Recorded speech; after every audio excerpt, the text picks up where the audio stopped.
Hello, this is Peter Adams, and this is the first in a series of videos I'm making exploring the general topic of helping our students reduce the frequency and the severity of sentence level error in their writing. I want to start this video with a confession. I've been teaching at CCBC for 36 years, and for all of those 36 years I've been doing something that I refer to casually and inaccurately as teaching grammar. I'll explain, I think it's in the third video in this series, why I think the phrase teaching grammar is not really accurate.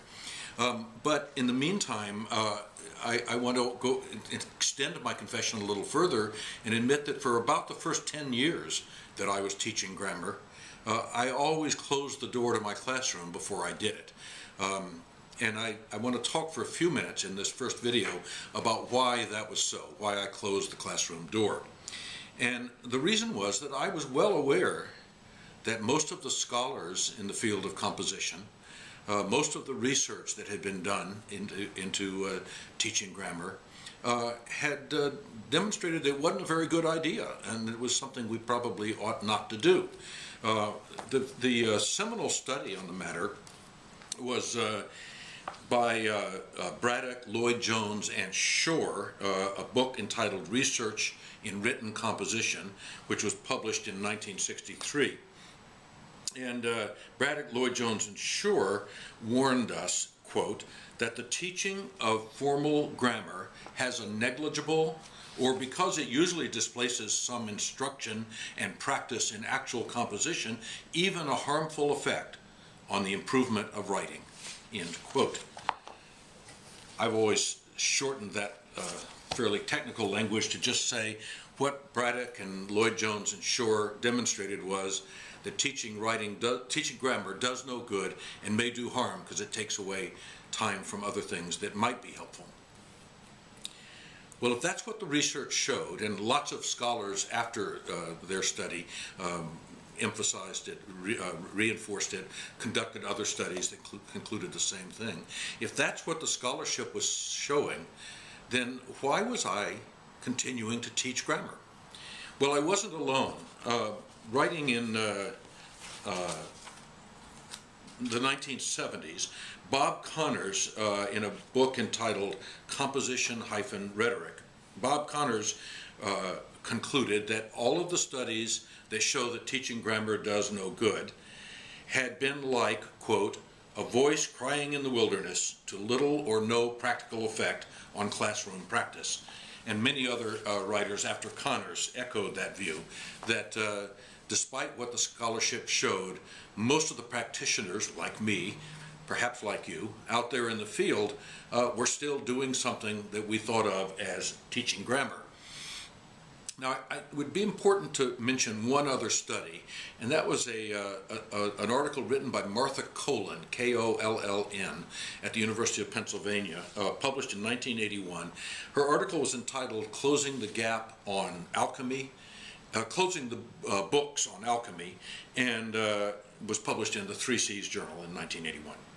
And in her study, she really thoroughly found all of the studies that Braddock and Lloyd Jones and Shore had used in their meta-analysis and evaluated them. And what she concluded was that those studies were themselves seriously flawed by contemporary standards, that they really were not, they didn't provide the solid research background that was claimed in the meta-analysis.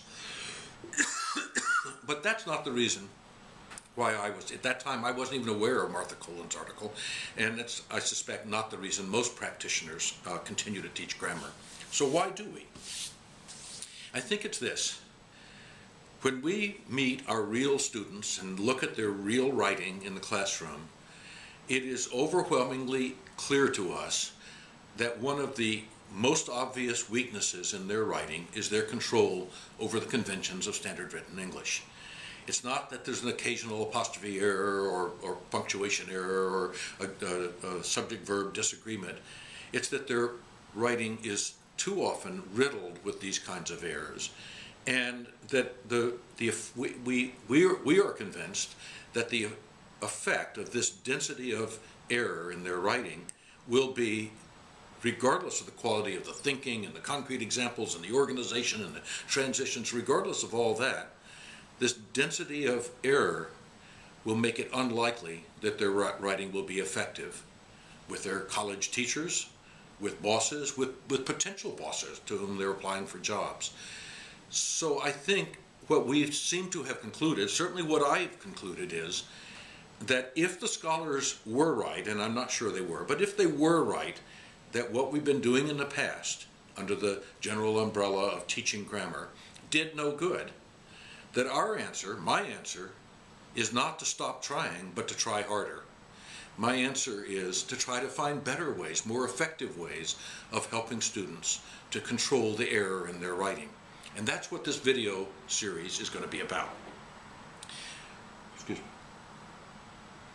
What I'm going to do is, in a series of videos, is discuss various approaches that I have discovered, stolen from other people, made up out of whole cloth, some of which I think have had some success, some of which I thought would have success, but they've had less than I had hoped.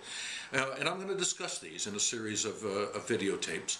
I know that this is a contentious subject. I started with the recognition that there's a lot of tension over this issue in professional circles. I know that some of you won't agree with the approaches I've taken. Some of you may not even agree that we should even be tackling this problem. I also know that some of you have developed approaches that I don't know about that might be more effective than mine. And so what I'm hoping to accomplish by this event on the Alpen website is to initiate a conversation. I hope a robust and exciting conversation in which we can compare notes, compare approaches, compare ideas, compare philosophies about what we can do to help reduce the frequency and the severity of surface level error in our students' writing. I hope you find something useful in these, and I hope I learned something from your responses.